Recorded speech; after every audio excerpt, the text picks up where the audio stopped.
Assalamualaikum warahmatullahi wabarakatuh.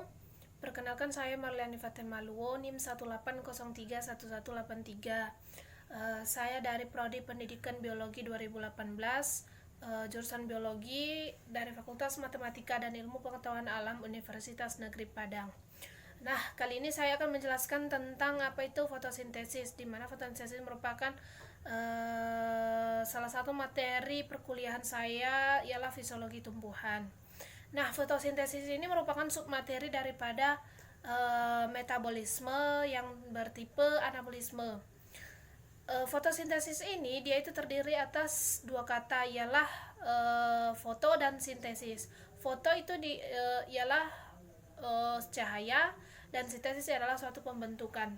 Nah, berdasarkan daripada kata dasarnya dapat kita simpulkan bahwa fotosintesis itu merupakan suatu reaksi sintesis yang mengubah senyawa bermolekul kecil menjadi senyawa yang bermolekul besar atau lebih kompleks.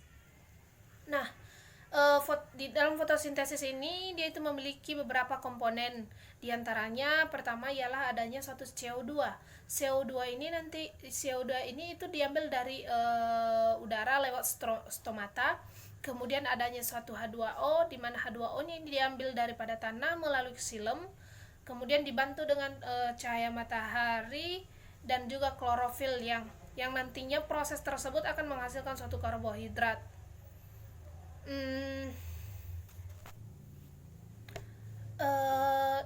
Proses fotosintesis ini berlangsung pada jaringan parenkim, di mana di jaringan parenkim ini terdapat yang namanya kloroplas. Tidak kloroplas yang disebut dengan kloenkim. Nah, kalau pada tumbuhan dikotil, jaringan parenkimnya ini memiliki bentuk yang berbeda, di mana jaringan palisadenya itu lebih rapat ketimbang dengan jaringan sponsnya, sehingga itulah nanti yang akan menyebabkan proses fotosintesis itu lebih banyak terjadi di jaringan palisade. Kemudian di kloroplas ini memiliki beberapa bagian, itu terdiri atas bagian membran luar, membran dalam, dan endomembran, yaitu tilakoid nanti akan membentuk suatu grana. Dan di dalam grana itu terdapat yang namanya suatu cairan yang disebut dengan stroma. Lalu bagaimanakah proses fotosintesis ini terjadi? Nah, proses fotosintesis ini terdiri atas dua tahapan, ialah adanya suatu reaksi terang dan reaksi gelap. Nah, reaksi terang ini dia itu membutuhkan cahaya matahari dalam prosesnya, karena cahaya matahari itu sendiri dia itu berperan dalam sebagai sumber energi untuk melepaskan suatu elektron di dalam klorofil menjadi tereksitasi. Nah, di cahaya matahari ini dia juga memiliki yang namanya, dia itu memiliki spektrum cahaya maupun spektrum warna yang berbeda, atau yang disebut dengan, dia itu juga memiliki yang namanya panjang gelombang tertentu. Dia itu memiliki panjang gelombang tertentu. Nah, pertanyaannya sekarang, jenis cahaya yang bagaimanakah yang akan berlaku dalam proses fotosintesis ini? Ialah cahaya yang paling banyak diserap energinya, yaitu dia biasanya berkisar antara 400 sampai 500 dan 680 sampai 700 nanometer dengan warna biru violet dan merah. Nah, pada kloroplas ini di membran tilakoidnya atau grana dia itu mengandung fotosistem. Nah, fotosistem itu merupakan suatu pusat reaksi pada fotosintesis, yang dimana di dalamnya itu terdapat yang namanya klorofil yang akan menangkap suatu cahaya matahari.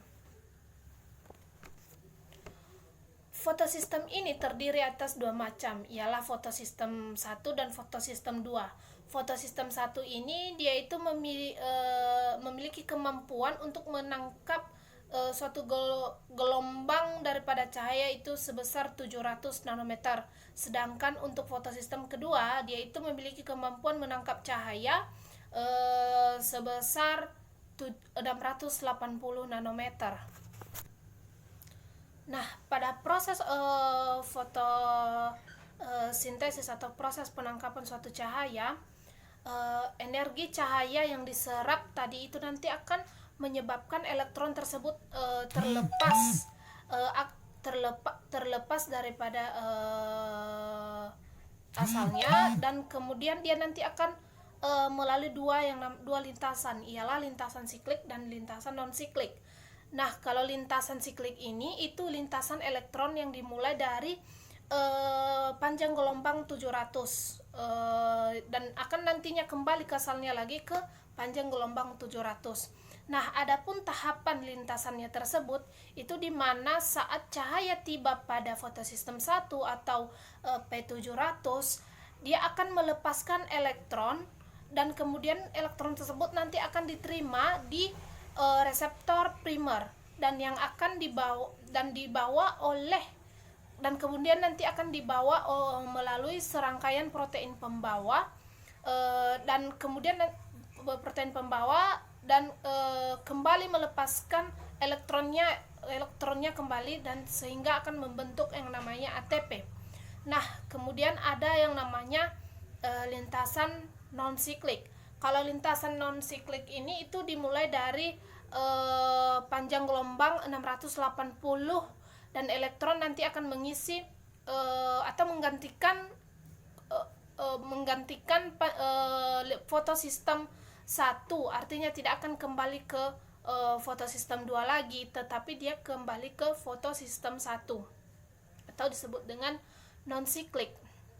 Nah, adapun proses lintasan daripada non siklik ini itu di mana lintasan daripada non siklik ini itu dimulai ketika energi foton ini nanti akan sampai pada fotosistem 2 atau P680, di mana dia nanti akan menyebabkan elektronnya terlepas, dan tempat elektron tadi itu nanti akan kembali diisi oleh elektron dari hasil fotolisis air yang nantinya akan membentuk H2 dan oksigen. Kemudian elektron yang terlepas tadi nanti akan dibawa oleh serangkaian pembawa elektron. Kemudian elektron yang terlepas nanti ini akan menghasilkan yang namanya ATP.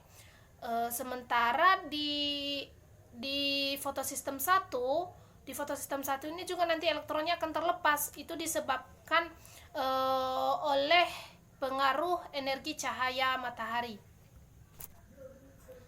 Nah, akibat fotosistem elektron pada fotosistem 1 itu terlepas, dan kekosongan elektronnya di fotosistem 1 itu nanti akan digantikan oleh fotosistem 2 atau disebut dengan P680.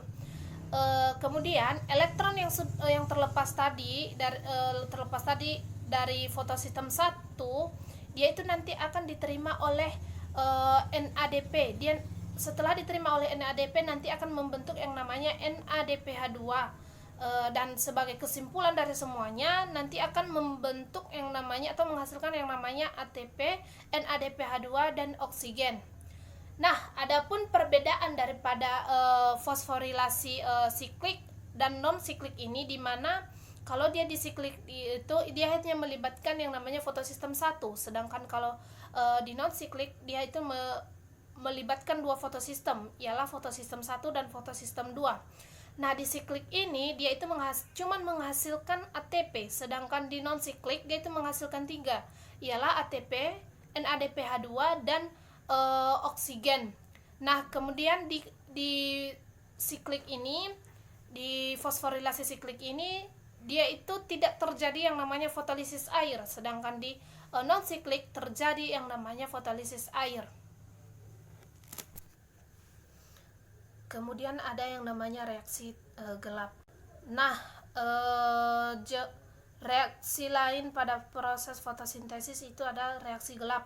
Nah, reaksi gelap fotosintesis ini yaitu tidak membutuhkan cahaya sebagai tidak membutuhkan cahaya dalam prosesnya.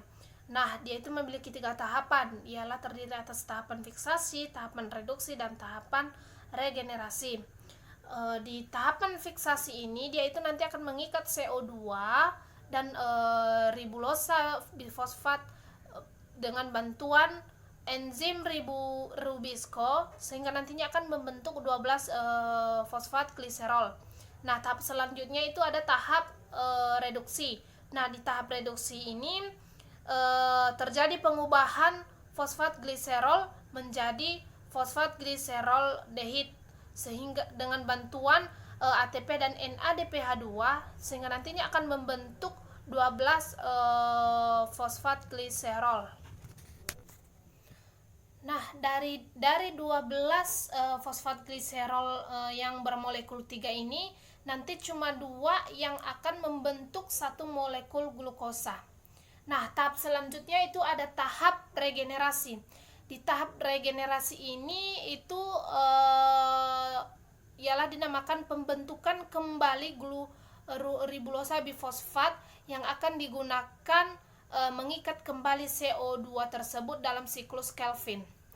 Nah, reaksi gelap ini dia itu berlangsung di stroma yang akan menghasilkan 1 mol glukosa untuk setiap kali menghasilkan untuk 1 kali pengikatan 6 CO2. Nah, adapun faktor yang mempengaruhi fotosintesis itu terdiri atas faktor dalam dan faktor luar. Adapun faktor dalamnya itu contohnya kan bagaimana kandungan klorofilnya, morfologi daunnya, anatomi daunnya. Sedangkan di faktor luar ini banyak sekali dipengaruhi, contohnya cahaya, temperatur, air, kadar oksigen, dan unsur hara serta karbon dioksida pada tumbuhan tersebut, di sekitar tumbuhan tersebut. Sekian dari saya. Saya cukupkan untuk penjelasan kali ini. Terima kasih atas perhatiannya dan saya ucapkan wassalamualaikum warahmatullahi wabarakatuh.